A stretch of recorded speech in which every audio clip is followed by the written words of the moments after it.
I learned that managers are really the servant of the people that work for them. It's not the other way around. The manager, if you had a typical organization chart, would show the boss on the top, and there'd be a bunch of little boxes under the boss. It's actually doesn't work that way. It's the opposite. The boss is at the bottom. Why? Well, because in a very real way, a good leader is a servant leader. Servant leader means somebody that looks out for all the people on his or her team and make sure that they have the information, the guidance, and the tools to accomplish their work. Because when you're a manager, you don't actually get to design the building. You don't actually get to produce the building. That's the project architect's job. You get to, kind of like an orchestra leader, make sure it all comes together.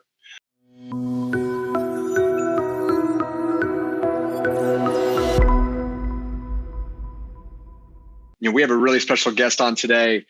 We've got Patrick MacLeamy, who, among many other things, was the CEO and chairman of HOK in his 50 plus years in the design world as an architect, as an owner, as an entrepreneur, and has also written his book, Designing a World-Class Architecture Firm.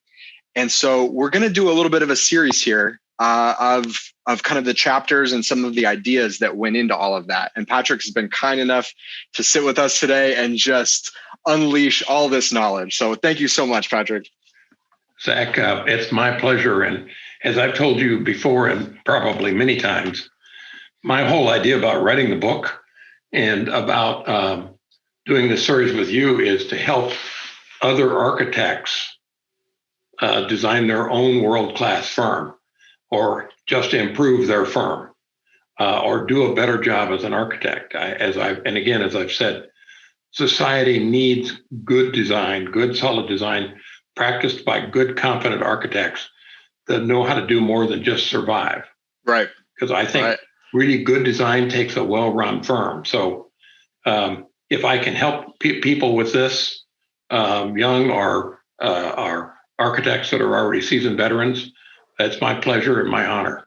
I love it. That's so helpful, because like we were talking about just a second ago, we're targeting kind of different tiers of folks, some of whom are high school students for the Architectural Foundation in San Francisco, who are just learning what it's like, what a career in design would look like, and deciding whether or not that's for them.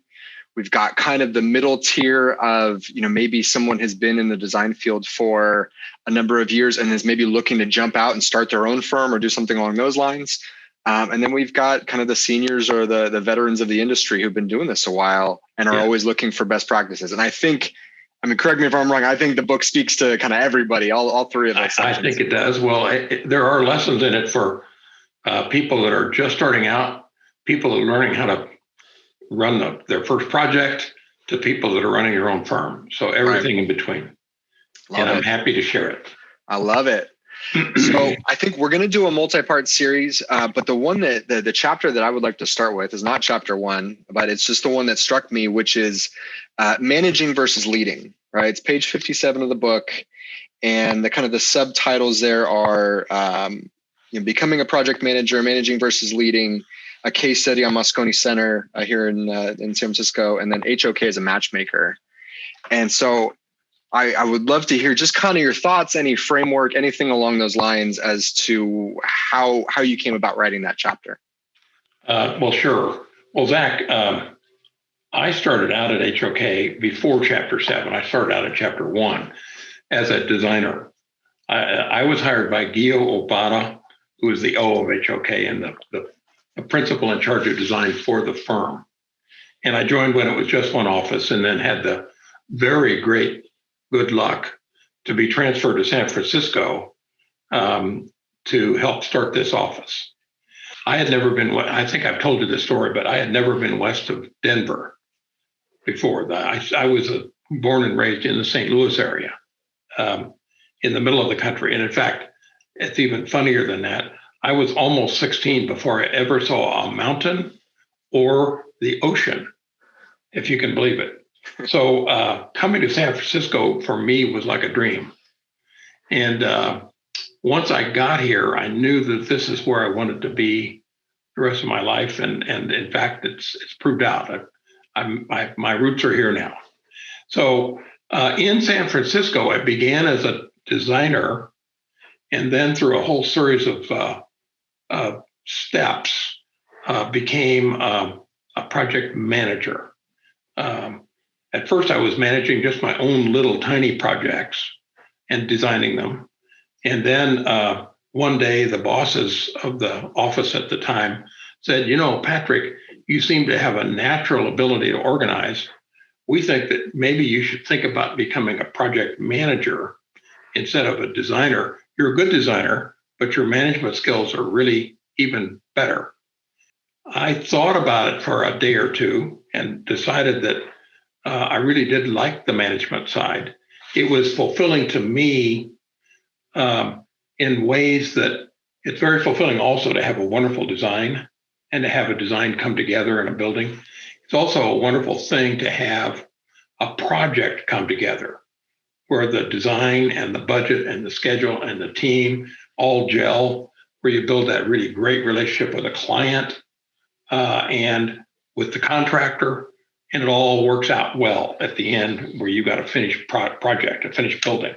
So I said yes, and I was interested in it. I thought the word project manager means what? Well, that's the person that gets to sit behind a desk and tell everybody what to do, right? Wrong. I thought so, but the term is actually the wrong one, and it's embedded in our profession.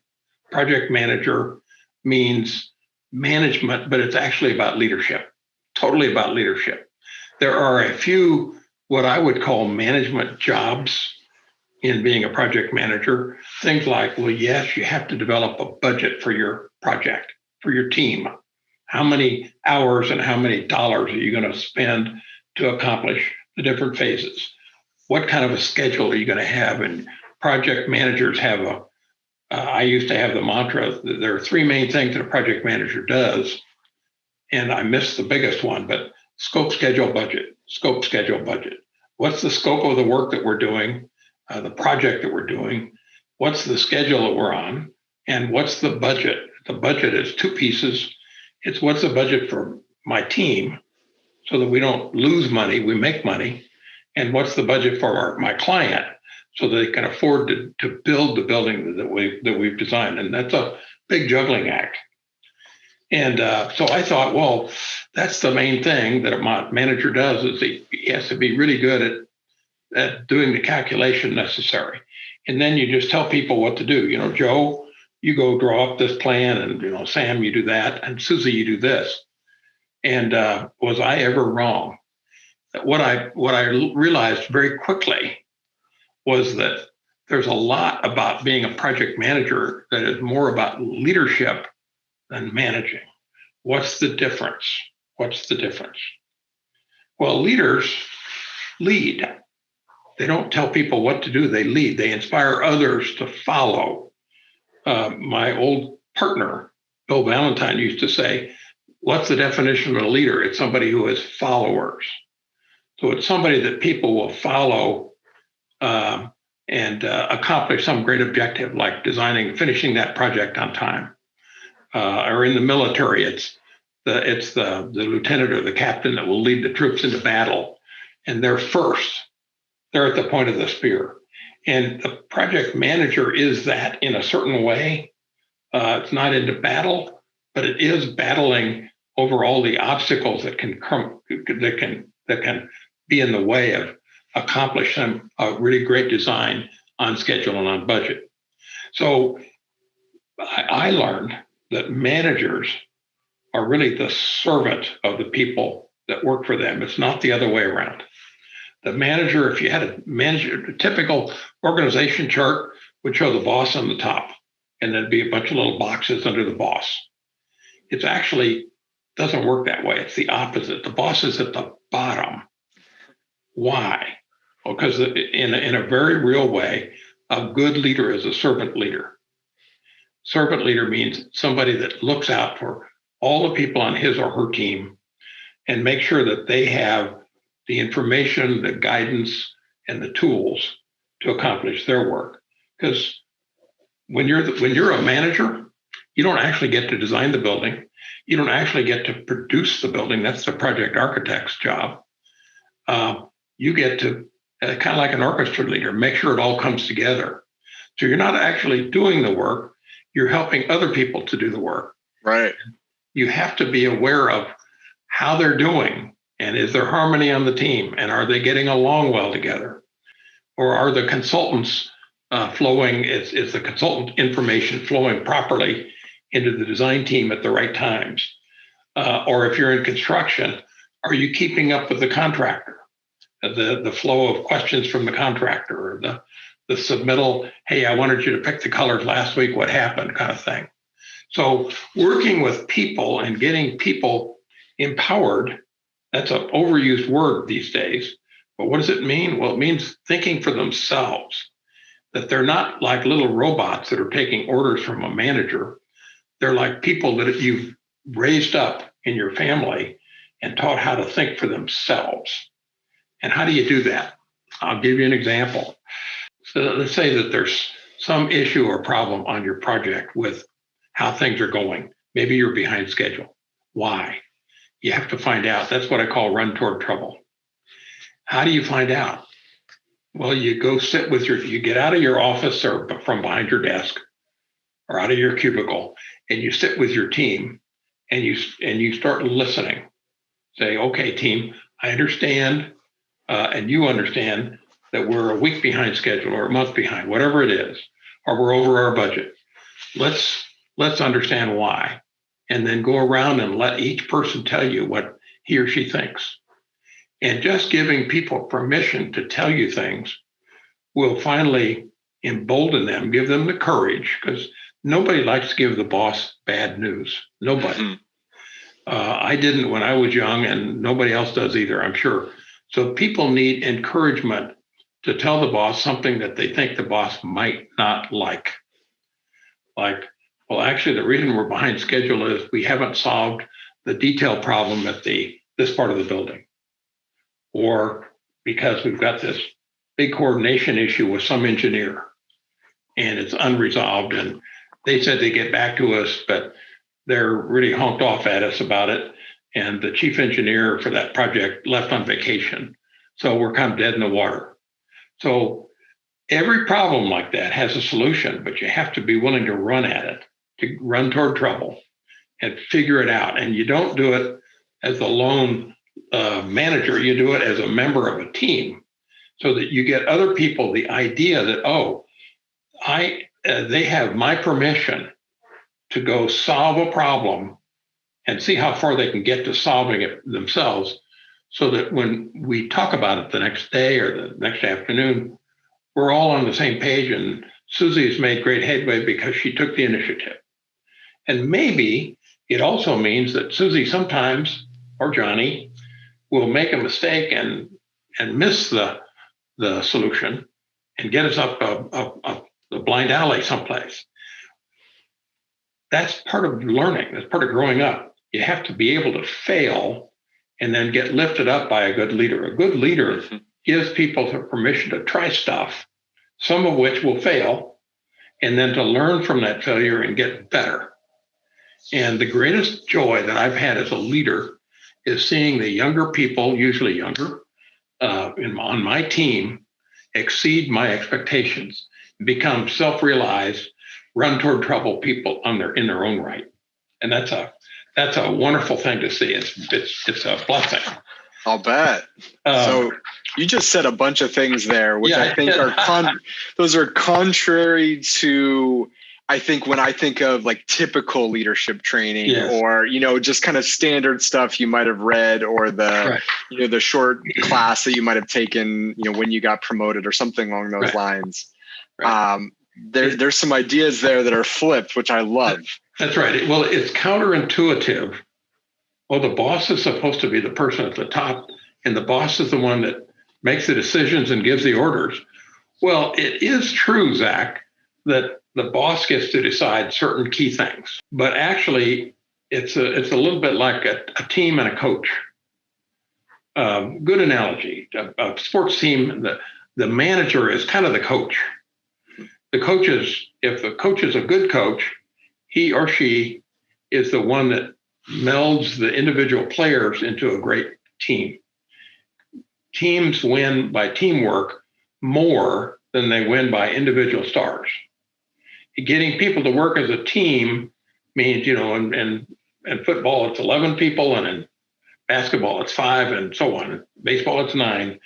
Getting that team to be better than the sum of the parts is the job of a coach. Now, the coach also works on individual skill with each player, but they work a lot on teamwork. And teamwork is the thing that lifts up everybody and makes a good design team into a great one, and means that the possibilities for a great project are improved. So and the coach isn't, in any sports team, the coach is the one person not allowed to go out and play on the field. Right. So the coach has to work through the players, and it's just like that. I do get a chance as a leader, a project leader, to make some key decisions and decide who's going to be on my team, or maybe change out somebody if they're struggling. That's the other thing, Zach, is that let's say you have a team and somebody is not performing well. Maybe they're in over their head. And so you take the time to sit with them, understand how they're doing, understand how other people think they're doing, and maybe they are in over their head, or maybe they're just intimidated, or maybe they're misplaced. Maybe you've got them in as a project architect role, which is more technical, and they really should be a design assistant helping them, the head designer instead, because their skill sets. So understanding those people and placing them in your team is crucial. The architect doesn't work alone. There are engineers and other consultants that the architect typically engages. So they become part of the extended design team. And those individuals, those people, need to work as seamlessly with your team as your internal architect's team. And then finally, the contractor and the owner. Well, we all work for the owner, and I think too many architects forget. This is incredible, but who pays the bills? The owner.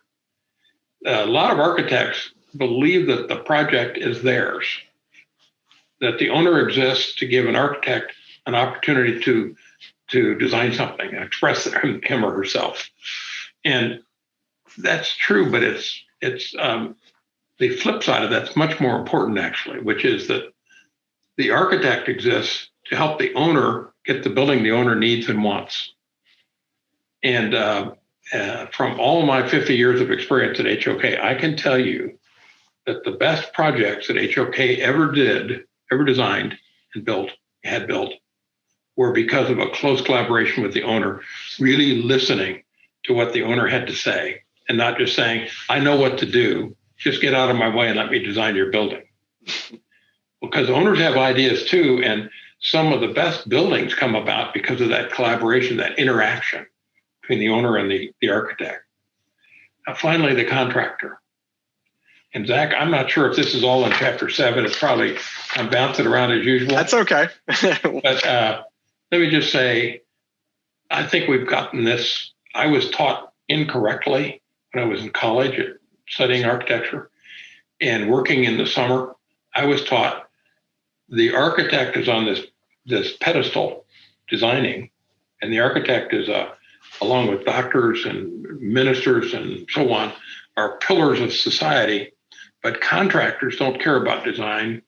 They just care about money and speed. And if they can cut corners, they will. So contractors were viewed with somewhere between great suspicion or people that want to undermine the great work of the architect. And actually the opposite is true. If you're going to have a great building, the contractor has to be your partner. Right. Partner.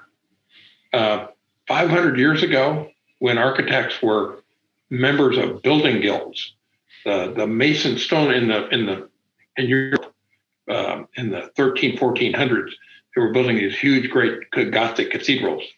there weren't architects and contractors, there were builder guilds.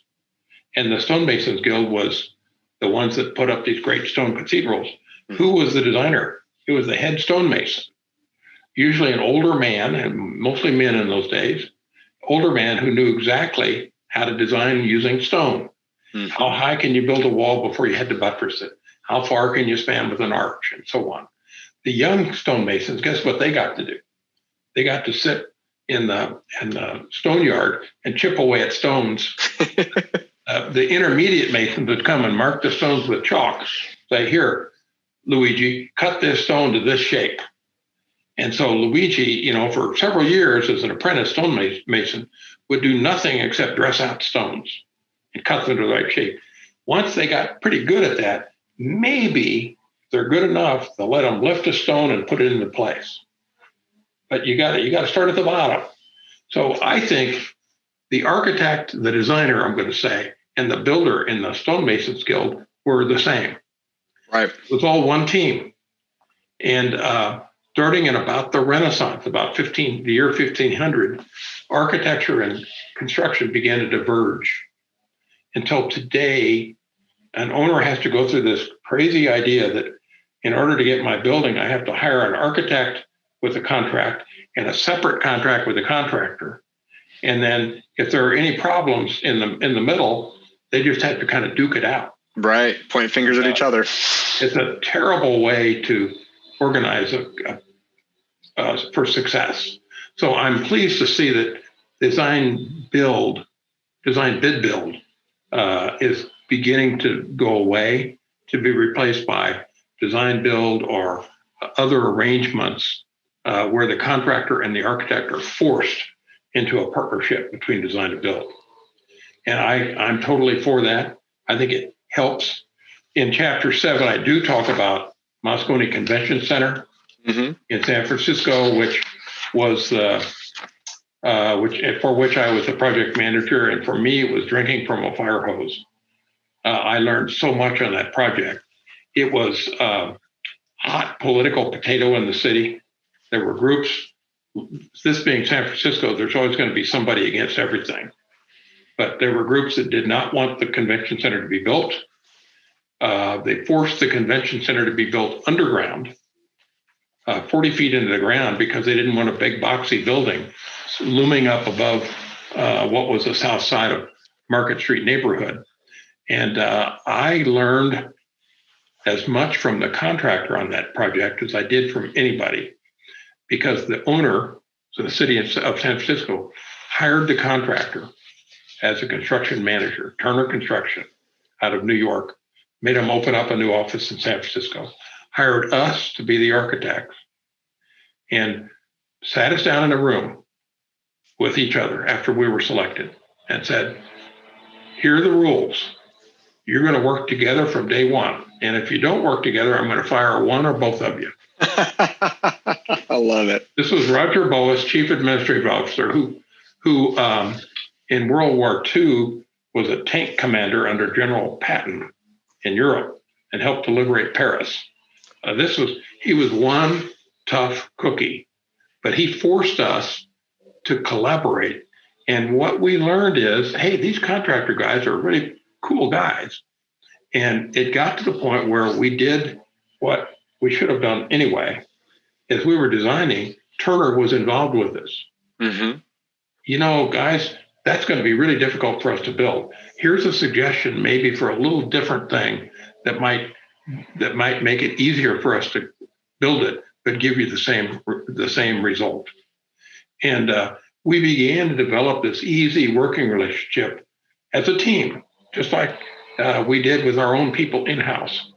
And so working as a team with Turner and the city was a wondrous thing. And the experience of with all of the political opposition swarming around the project, we managed to get that building designed and built successfully. And I remember the last day, and this is the other thing architects have to learn, while we're designing and building something, maybe we could say that it's ours, it's my building. I designed it or I built it. The day that we had the ribbon cutting, the owner had a little party for the design and construction team. And we felt a little bit saddened because we were giving away our building. But it was never really ours. It was the owners. The belonged to really the people of San Francisco, not to us. But we had a special role in putting that building together, designing it and creating it, and getting it successfully built. That I will never forget. It was a thrill of a lifetime for me. I've repeated that thrill many other times since, but it's the first time I really had that working relationship between all the pieces of the team. Let me just say the toilet seat story, because it's a good story that people usually enjoy. Okay. We had a project to design a courthouse, and I was a project manager. Courthouse in Oakland, California. The client was the city and county of Alameda County, but the actual user of the courthouse was the judges. And our client so became the chief judge, who was a woman judge. And so she attended all of our design meetings and asked questions and was a really good client. And when it came time to design her chambers, the chambers for all the judges were all the same. And the judges' chambers, for those who haven't been around or seen one, is just a small office, usually directly behind the courtroom, with a half bath, a toilet and a sink, place for the judge to hang his or her robes, and so on.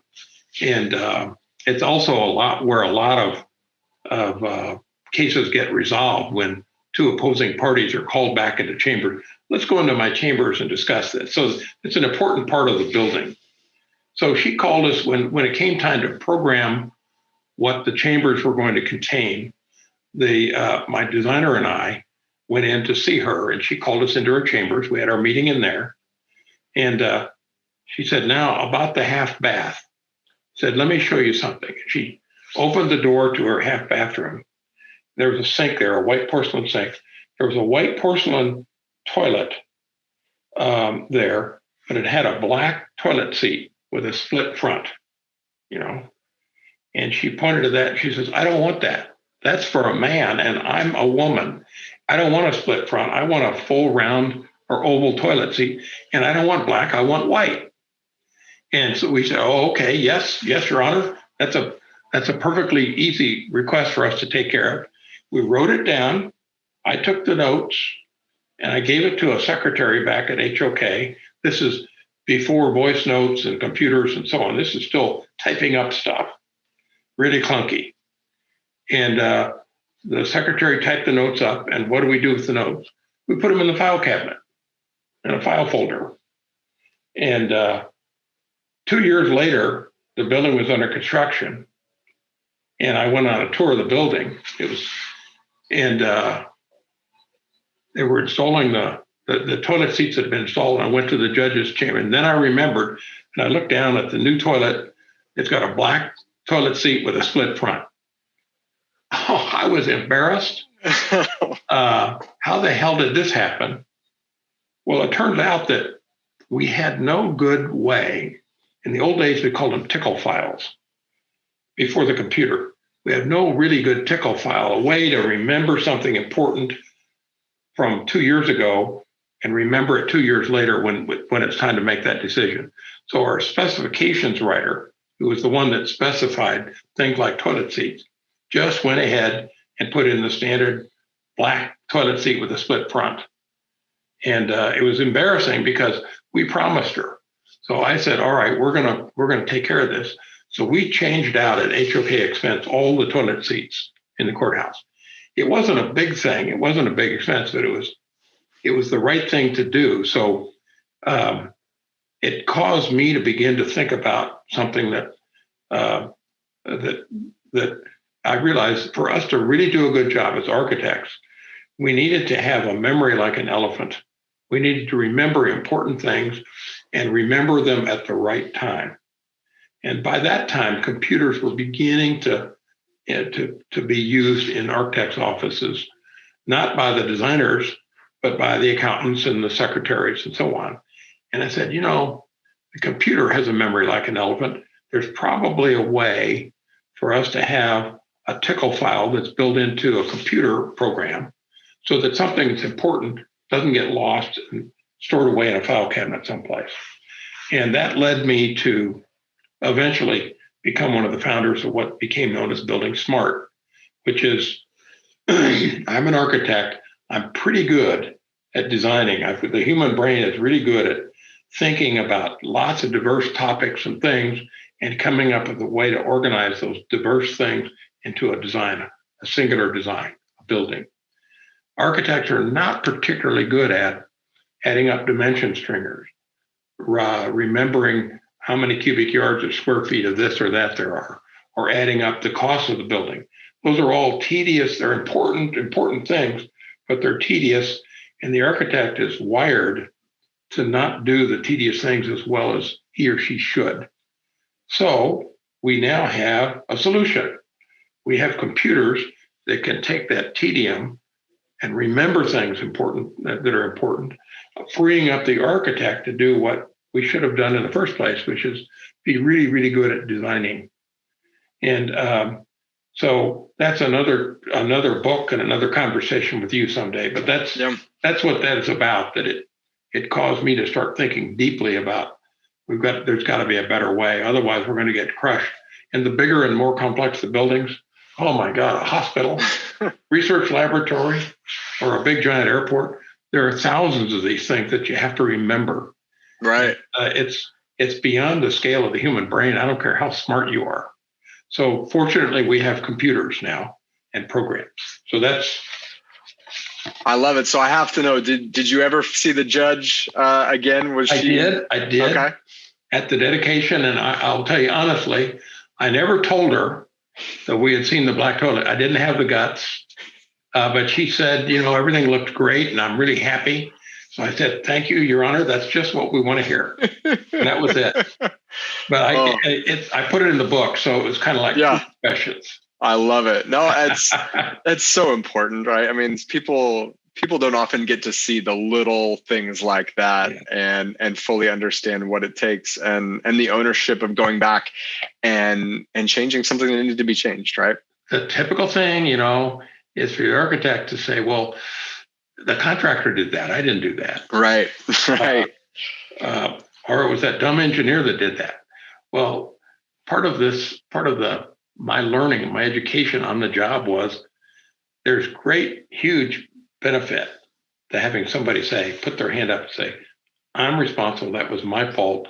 Let's fix it together. It takes all the tension out of the air. It dissolves so many potential conflicts. So right. I've even apologized for things that I didn't do just to clear the air so we can move on. Right. So in this case, it wasn't expensive to fix it, but it triggered this whole thinking process that led directly to the foundation of the building. All right, sir. Well, you have a great week. I appreciate it as usual. Please call me Patrick. Oh, thanks, Patrick. Okay, Zach. All right. You take good care. I'll see you the next time. All right. Bye-bye. Bye-bye.